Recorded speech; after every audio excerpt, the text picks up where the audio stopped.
Okay, so let's see how this looks. So Ben Gaines did a Mauserfire video on his Mauserfire, and he made a adapter. I wanted to show some dirty tricks I do with a Mauserfire. Yeah, many people don't realize that this is a pretty exotic build.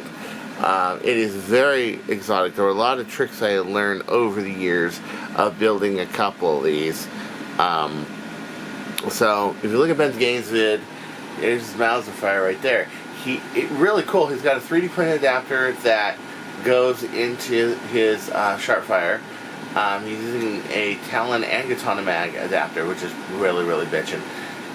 Build Breakdown Mauserfire, Gainsley. You really ought to check it out because it's really cool that he actually built it, and he did a lot of things I didn't do, but there's a few things you gotta know building one of these that really helps. Okay, so one, the adapter is a standard jet Katana Mag adapter. You can use a Talon adapter, whatever. But I went with an ABS adapter for the reasons of I really on a heavy duty blaster like this is, do not want to mess with 3D printing. And the reason is because I don't want this to melt in the sun or to warp or to anything. Number two, that is 4 layers of fiberglass. Yes, it's rough on the outside. And I was going to put more reinforcement on it, and I will one day. But as you can see, it's strong. And the first layer is a solvent weld layer of crazy glue and 7-ounce cloth, which is just laminated to it. What happens is the crazy glue evaporates from the fiberglass cloth, and then when the next layer, you're putting 3 more layers of epoxy fiberglass on it, it makes a solvent welded fiberglass bond to the ABS, and it doesn't ever come off. It is there. It is on there forever. It is really, really bitchin'. If you open it up, you'll notice that it is an innie pusher, not an outie pusher. It is a 1/2-inch stainless steel pusher that's crowned on all sides, and it's beveled on the inside. This one's beveling is not that nice, but it does work. And then you'll notice this is white. Why is this white on the top? Okay, well, the main thing is if you have a lot of darts, or especially for the Katana Mags, where you have a really strong spring and it tends to push, this can get pushed up to the point where it just, yeah. So what this has is it has laminate tape, and then a couple layers of laminate tape behind it. But the other side is Teflon tape. What this does is I put on top of that, I sanded this a bit, and then I put some crazy glue and Teflon tape over it. Now this is really hard to do. A method that I came up with where I have about 3 layers of glue and Teflon tape, and what it does is it makes nice, really just nice. I really like it a lot. Okay, really nice surface, because the inside of here, as you can see, the breech is cut down on the inside, so all there is a hook and the center part where that is. The feed finger is 8 millimeters wide and then tapers down like kind of a teardrop there, and then the breech goes into that cell. This is also filled with 2-hour casting epoxy resin, and the front is sealed with Go-To glue, and then of course this is like precision ground right here.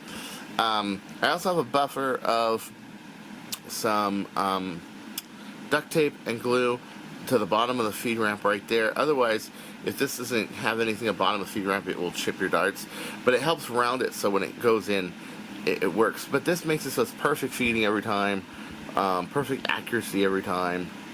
Yeah, so, and you can see the magazine wall right there. Oh, it's just, whew. And I have this on autofocus macro mode, and this is a camera that Nate Little gave me, Panasonic LumiRX. And so far I'm really liking it. It's a great camera. I dig it. I really dig it. Yeah. So, but this thing is strong, man. This thing is, I mean, I go do this. Oh, come on, camera. I go do this. It doesn't break it. That's epoxy fiberglass glue. Strong stuff. Try that with a Spanth that is 3D printed. Great pistol all around, but it's not going to be that rugged. So this thing is just bonded, glued to the tilt. It's not going to break if I throw it. Which a lot of times, if I grab another blaster, I will throw the blaster on the ground and grab another one real quick. I don't try to holster it. I throw it, grab another one, shoot, and that's a lot of my play style right there. Yeah.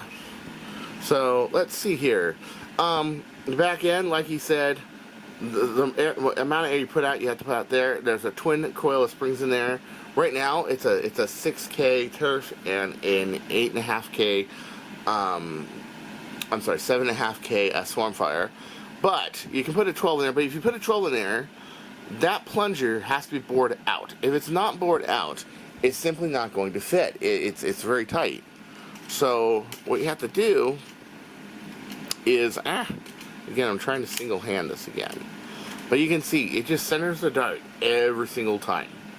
Every time, centers it right into the bore, makes it gun. Now put in mind, it's pushing on the dart a bit. Let me see if I can show you. It's pushing the dart down. So naturally, the dart would be about here, okay? But the spring tension from the magazine and that pushes it to the center of this. And if this is wide enough, it will feed it perfectly center every single time. What that does is it makes this thing majorly accurate. Let's try to shoot an offhand shot with this thing.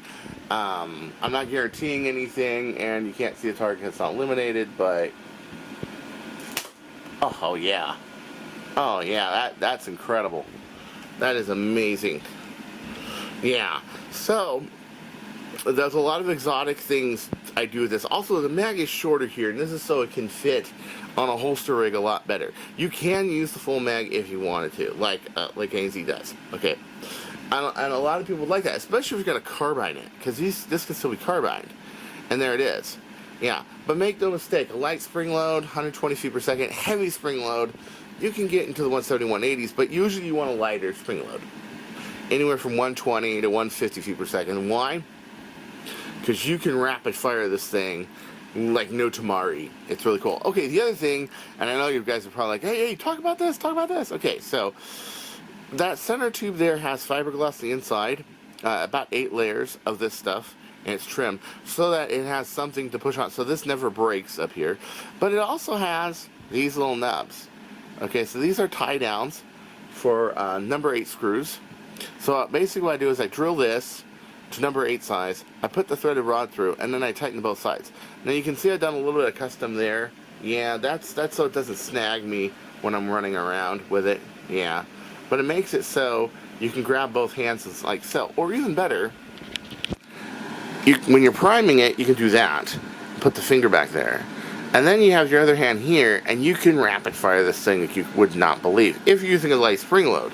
I personally like to use this as a rapid fire pistol, but one that can easily be quick drawn and be quickly fired. I'm sure you've seen a lot of footage where I have actually just pulled this thing out and just boom, boom, boom, and just like taken out 3 or 4 people just with this thing at close range, flywheelers, or you've seen me like just quick draw and shoot somebody with this thing, because that's what this is for. It has reasonable power, reasonable accuracy, reasonable 100, 120 foot, 130 foot ranges, depending on how fast you're going. I'd say 100, 120 feet. If you go really fast, yeah, you can get it up to 150, 160, and I have. But what I found was that this pistol actually benefits from not having the high power. It benefits from the easier prime, easier feeding, easier aiming. And it's more for targets that are within closer range. Where stuff like this is for targets that are really far out. So you can go to a war with this, or even better, this, and a pigeon. I really call that the trifecta right there. You got the rapid fire swarming and the precision fire of this thing and the long shooting of that. You can really, really take people down. And you don't even need like a full rifle primary. This will do it. So at any rate, I just wanted to show you some of the exotic tricks I do with this, and that really helps. And Gainsey, as that build or maybe his next build, can look at that. Also, that is very precision ground right there. This whole thing filled with epoxy resin. This whole thing glued. You saw me. I hit it against a Milwaukee freaking electric tool holder, metal. It doesn't break. It don't break. It don't crack. It don't nothing. Yeah. So if it's really well built, and that's the reason why I went so heavy duty on this and so exotic, was accuracy and stability. Well, anyway, I'm sure you had enough of me yabbering. So, in any case, this was Chris Cartaya saying, "Don't you go changing, or I'll find you." And there was just something about having a Mauserfire, even if the Spamf is available, the Chronomag's available. Chronomag's pretty good, but to get the full potential out, you do need a longer barrel. It's just something cool about it, and I love it.